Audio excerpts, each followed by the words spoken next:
Hello guys and welcome back to my channel. So in today's video we will study about cardiovascular embryology या ventricles की जो development है हम उसको देखेंगे कि वेंट्रिकल्स की डेवलपमेंट किस तरह से होती है. So let's start.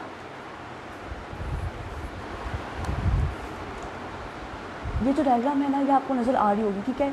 इसमें क्या होता है, सबसे पहले कि जो मस्कुलर इंटरवेंट्रिकुलर सेप्टम है ना वो बनता है. अब मस्कुलर इंटरवेंट्रिकुलर सेप्टम जो है वो ये वाला है, ठीक है, मस्कुलर इंटरवेंट्रिकुलर सेप्टम. उसके बाद क्या होता है कि जो ओपनिंग होती है उसको हम कहते हैं इंटरवेंट्रिकुलर फोरामेन. अब ये जो ओपनिंग है ना इसको कहते हैं इंटरवेंट्रिकुलर फोरामेन. नेक्स्ट क्या होता है कि एओर्टिको पल्मोनरी सेप्टम बनता है जो कि रोटेट करता है. ये है एओर्टिको पल्मोनरी सेप्टम. अब ये जो एओर्टिको पल्मोनरी सेप्टम है ना ये क्या करता है कि ये रोटेट करता है और फ्यूज़ कर जाता है मस्कुलर इंटरवेंट्रिकुलर सेप्टम के साथ और ये क्लोज कर देता है इंटरवेंट्रिकुलर फोरामेन को. यानी कि इस सेप्टम ने, मस्कुलर इंटरवेंट्रिकुलर सेप्टम ने और एओर्टिको पल्मोनरी सेप्टम ने आपस में फ्यूज़ करना है और इंटरवेंट्रिकुलर फोरामेन को क्लोज कर देना है. इससे क्या होगा, growth of endocardial cushion separates atria from the ventricles. इससे ये होगा कि अब ये दोनों सेप्टम जो है ये फ्यूज़ हो जाएंगे तो जो इंटरवेंट्रिकुलर फोरामेन था वो क्लोज हो गया.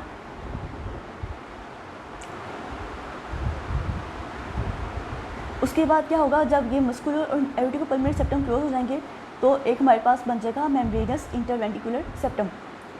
यानी कि ये वाले सेप्टम और ये सेप्टम मिलेंगे, बना देंगे मेम्ब्रेनस इंटरवेंट्रिकुलर सेप्टम और साथ ही साथ इंटरवेंट्रिकुलर फोरामेन क्लोज हो जाएगा. तो ये था वेंट्रिकल्स की डेवलपमेंट के बारे में कि उनकी जो डिवीजन है वो किस तरह से होती है. ये पहले एक सेप्टम बनता है, फिर दूसरा, फिर दोनों फ्यूज़ कर जाते हैं, फिर इंटरवेंट्रिकुलर फोरामेन क्लोज हो जाता है और बनता है at the end membranes interventricular septum.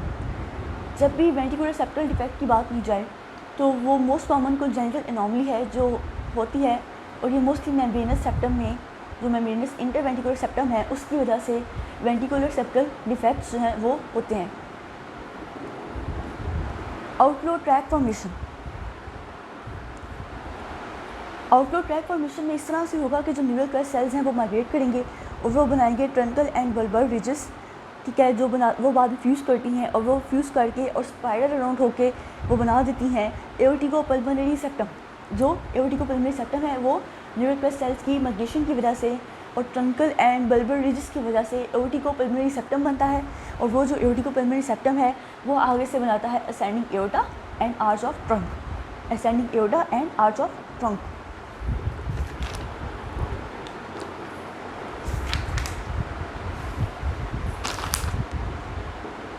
Arch of trunk नहीं, पल्मोनरी ट्रंक. इसमें डायग्राम में आपको नज़र आ रहा होगा कि ये जो है ना डायग्राम है ड्यूरिंग एम्ब्रियोलॉजी. इसमें जो है वो क्या होता है कि जो ये है असेंडिंग एओर्टा और ये पल्मोनरी ट्रंक, ये जो है ना ये दोनों चीज़ें बनती हैं किससे, एओर्टिको पल्मोनरी सेप्टम से.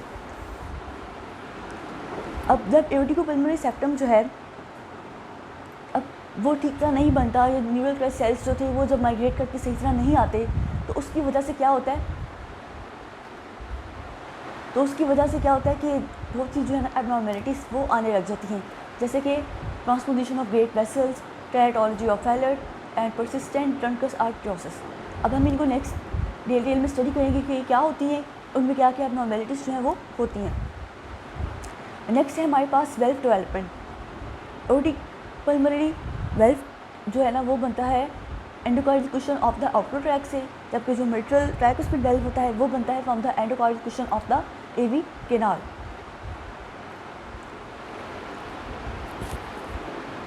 वेल्व की बहुत सी नॉर्मेलिटीज़ होती हैं, जैसे कि हमें पता है रिगुर्जिटेंट, स्टेनोटिक, एट्रेटिक और डिस्पेस्ड एब्सिन एनोमली. नेक्स्ट है हमारे पास एओर्टिक आर्च डेरिवेटिव्स. इनके जो एओर्टिक आर्च है डेरिवेटिव्स, वो एओर्टिक आर्च के डेरिवेटिव्स जो हैं वो क्या क्या बनाते हैं. हमें पता है कि 6 एओर्टिक आर्च के डेरिवेटिव्स होते हैं, जिनमें से जो 5th वाली एओर्टिक आर्च की होती है वो क्या करते हैं कि डिजेनरेट कर जाता है, तो उससे कोई ऐसा स्ट्रक्चर नहीं बनता. फर्स्ट एओर्टिक आर्च जो है वो बनाएगी हमारे पास maxillary artery. First aortic arch जो और मैक्सिलरी आर्टरी जो है वो ब्रांच है एक्सटर्नल कैरोटिड की. सेकेंड एओर्टिक आर्च है वो हमारे पास बनाएगी stapedial artery and hyoid artery. जो थर्ड एओर्टिक आर्च है उससे बनेगी common carotid artery and proximal part of internal carotid artery. जो फोर्थ है उससे बनेगी फोर्थ में हमारे पास जो है ना वो दो चीज़ें आ जाती हैं, एक होता है हमारे पास एओर्टिक आर्च और दूसरी होती है राइट सबक्लेवियन आर्टरी। अब जैसे कि इस डायग्राम में भी आपको नज़र आ रहा होगा कि इस डायग्राम में क्या हो रहा है कि ये जो थर्ड एओर्टिक आर्च है ना, इसने हमारे पास क्या बनाया, कॉमन कैरोटिड बनाया है, ठीक है, और साथ ही साथ उसने जो है वो इंटरनल कैरोटिड का जो पार्ट है ना वो बनाया है। जबकि फोर्थ एओर्टिक आर्च पे जो है ना हमारे पास लेफ्ट साइड पे एओर्टिक आर्च बनेगी और जो राइट साइड है उसमें हमारे पास प्रॉक्सिमल जो राइट सबक्लेवियन आर्टरी है वो बन रही है। थर्ड में कॉमन कैरोटिड और इंटरनल कैरोटिड, फोर्थ में एओर्टिक आर्च और साथ ही साथ राइट सबक्लेवियन आर्टरी, और राइट सबक्लेवियन आर्टरी जो है ना उसके अराउंड राइट रिकरेंट लारिंजियल नर्व जो है वो लूप अराउंड करती है। और जो उसके बाद फिफ्थ है हमारे पास एओर्टिक आर्च, वो डिजनरेट कर जाती है। फिर सिक्स होती है, और सिक्स होती है ना उस वो क्या करती है कि जो हमारे पास है ना वो बनाती है दो तरह की चीज़ें, वो बनाती है पल्मोनरी आर्टरीज जो कि डक्टस आर्टरियोसिस और पल्मोनरी आर्टरीज। तो जो हमारे पास पल्मोनरी आर्टरी है वो राइट साइड पे बनती है और लेफ्ट साइड पे डक्टस आर्टरियोसिस बनती है, जिसके अराउंड जो left laryngeal recurrent laryngeal nerve जो है वो लूप अराउंड करती है।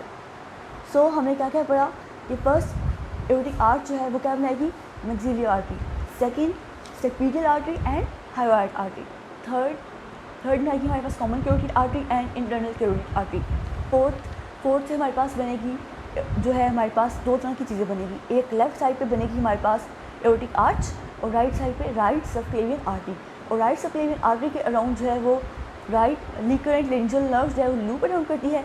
और सिक्स जो है हमारे पास एओर्टिक आर्च, उससे हमारे पास क्या चीज़ बनेगी, उससे हमारे पास बनेगी पल्मोनरी आर्टरी एंड डक्टस आर्टरियोसिस, और डक्टस आर्टरियोसिस जो है उसके around left recurrent laryngeal nerve जो है वो लूप अराउंड करेगी।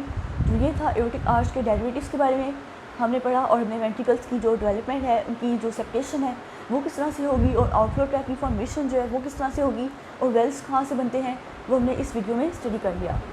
सो नेक्स्ट वीडियो में हम स्टडी करेंगे हार्ट की जो सर्कुलेशन है, फीटल सर्कुलेशन, उसके बारे में कि वो किस तरह से होती है।